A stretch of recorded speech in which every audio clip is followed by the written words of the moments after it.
They believe that it's a continuation of the smear campaign that Blake initially claims happened while they were promoting the film. Well, it's still getting messier and messier in the It Ends With Us feud between co-stars Blake Lively and Justin Baldoni. Get ready, because we're about to dive into one of the most explosive celebrity feuds in recent memory. Featuring Justin Baldoni and Blake Lively, this story has it all: harassment claims, multi-million-dollar lawsuits, leaked footage, and an intense battle for public opinion playing out in real time. Believe me, you won't want to miss this wild ride. New video released by lawyers for actor Justin Baldoni showed unedited footage from the filming of It Ends With Us. Here's the situation. Justin Baldoni's legal team just dropped some shocking, unfiltered footage from their film It Ends With Us, and it's causing a major stir online. The footage comes from a scene that Blake Lively specifically mentioned in her harassment complaint against Baldoni. In her filing, she detailed an incident where Baldoni allegedly leaned in, dragged his lips along her neck, and whispered, "It smells so good." Lively described this as completely unscripted, inappropriate, and deeply unsettling. She also claimed that when she confronted him afterward, he dismissed it by saying, "I'm not even attracted to you." Definitely a cringe-worthy moment, right? You're not kidding when you say this is getting messier. The author of that book deleting her Instagram account, another who plays Baldoni's sister in the film, being harassed online. Here's where things take a twist. Baldoni's team is hitting back hard, insisting that Blake's version of events is completely off base. They've released a 9-minute video clip to support their side, claiming it completely disproves her account and shows nothing but professionalism from Justin. If you haven't seen the footage yet, let us set the stage. It's a behind-the-scenes look at Justin and Blake filming a slow dance scene. For It Ends With Us, the moment is supposed to be romantic, with no dialogue as their characters Lily and Ryle fall in love, but instead of staying in character, Blake is seen joking around with Justin, chatting, and even suggesting that their characters should be talking during the scene. At one point, she even jokes about Justin's nose, suggesting he should consider getting plastic surgery. At all. I said that having read through Blake Lively's complaints, that it was evident to me that she was likely under the influence when she filed her complaint. At one point in the video, Blake jokes about her spray tan, mentioning she's probably getting it all over Justin while they're dancing. Justin's response? "It smells good." That's it. There's no creepy behavior or anything out of character like Blake described in her complaint. Throughout the entire clip, Justin remains calm, professional, and focused on getting the shot, while Blake continues to break character, laughing and steering the scene in a totally different direction than what was planned. According to Baldoni's lawsuit, the tension between them stemmed from Blake's ongoing refusal to follow directions, insisting on doing things her own way during filming. Honestly, after watching the footage, it's not hard to see where Justin's coming from. Is creepy Baldoni getting close to her, obviously making small chatter not in character so as not to make the scene, which didn't require dialogue, awkward. Let's take a step back and look at how this all unfolded. On December 20th of last year, Blake filed a formal harassment complaint with the California Civil Rights Department, accusing Justin Baldoni, producer Jamie Heath, and their production company, Wayfarer, of creating a hostile work environment. She alleged that Justin's behavior on set caused her serious emotional distress, and her claims were featured in a New York Times article that same day. The article painted a harsh portrait of Justin, and the fallout was immediate. His talent agency dropped him, several cast members publicly sided with Blake, and SAG-AFTRA issued a statement commending her courage for coming forward. The internet quickly rallied behind Blake, with many calling for Justin to face consequences.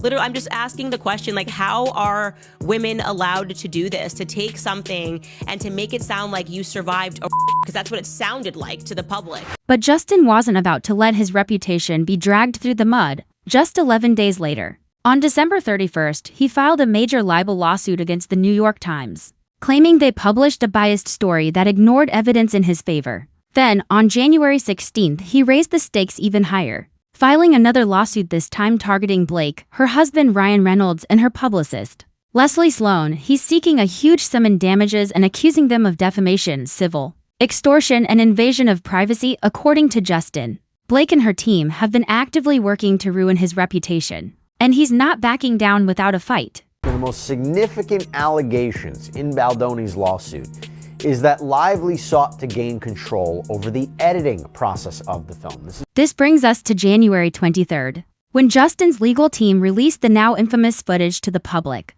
their argument is clear: the video disproves Blake's allegations and shows Justin maintaining professionalism throughout the entire scene. But Blake's team isn't backing down. They've stood firm on their claims, insisting the footage actually backs up her version of events. In a statement, they argued that every frame of the video matches exactly what Blake described in her complaint. They contend that the footage shows Justin repeatedly invading her personal space, caressing her and making her visibly uncomfortable. They also pointed out that there was no intimacy coordinator on set, something they consider a significant oversight, especially for a scene like this. Right? So Baldoni says this was all an effort to hijack the film to get her way. Lively claims she was the victim of harassment in a hostile work environment. Not surprising. What's truly wild is how divided public opinion has become over this footage. On one side, there are people who believe the video clears Justin of any wrongdoing. They think Blake either exaggerated or even fabricated her allegations to deflect attention from her own controversial behavior during the movie's press tour. One fan commented, "I don't think this is going the way Blake and her dragons thought it would," while another said, "I've come to realize that Blake Lively tends to make offensive jokes." Then adds, "Just kidding, to avoid looking mean, but it doesn't work. She seems mean as hell."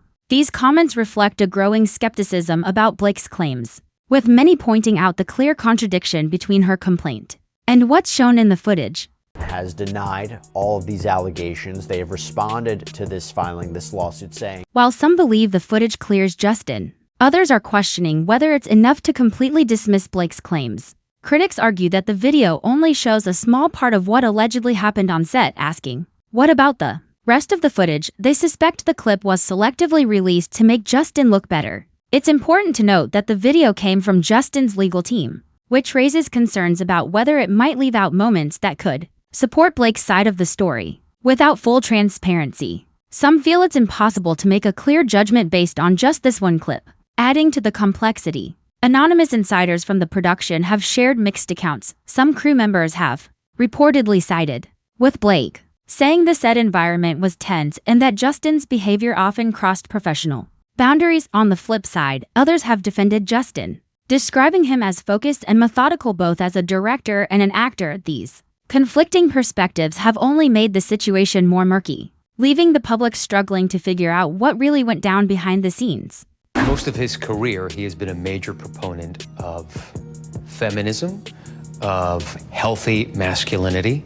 How does it feel for him, though? Meanwhile, social media has turned into a battleground for fans of both stars. Some are scouring old interviews and behind-the-scenes clips, searching for evidence to support their side.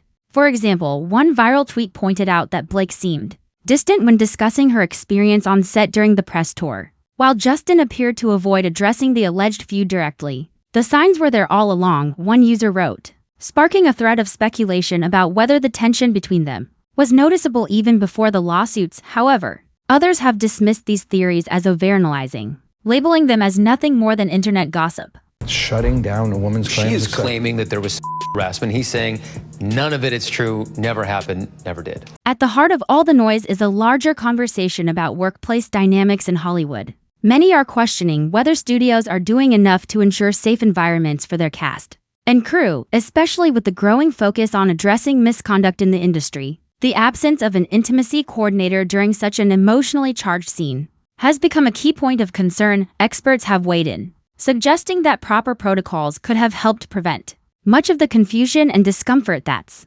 now fueling this legal battle. It's a stark reminder of how important it is for production teams to prioritize clear communication and set boundaries on set. On the other hand, there are still plenty of people who side with Blake, believing the video shows exactly what she described. They argue that her discomfort during the scene is obvious, and that she shouldn't have had to endure unwanted physical contact from her co-star, who also happens to be her boss. They point out that women in these situations often deflect with humor to avoid escalating the tension, which could explain why Blake is seen laughing and joking in the clip.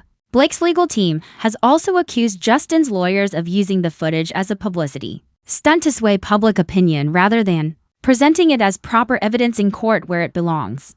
Blake Lively's team says that in showing this video, they are blaming the victim here. They also say that they'd prefer litigating this in court rather than in the public sphere. What's clear is that this situation is far from black and white. Both sides are in a fierce battle to control the narrative, and the stakes couldn't be higher. For Justin, it's about clearing his name and trying to salvage a career that's already taken a huge hit. For Blake, it's about standing by her allegations and fighting against what she sees as a retaliatory attack meant to silence her. And for the rest of us watching from the sidelines, it's a reminder of just how messy and complicated these disputes can become. So, where do things stand now? Blake's legal team is asking for a gag order to prevent Justin's lawyer from making any more public statements, accusing him of running a harassing and retaliatory media campaign that could sway a jury if the case goes to trial. Meanwhile, Justin's team is reportedly planning to release even more footage and correspondence to support his version of events. It's a game of legal chess, and neither side is backing down. At the end of the day, this situation raises some tough questions. Who do we believe when both sides are telling such different stories? How do we support people who come forward with harassment allegations while also ensuring that the accused get a fair chance to defend themselves? And what role does the court of public opinion play in all of this? We want to hear your thoughts in the comments, because this debate is far from over. Thanks for watching, and we'll see you in the next video.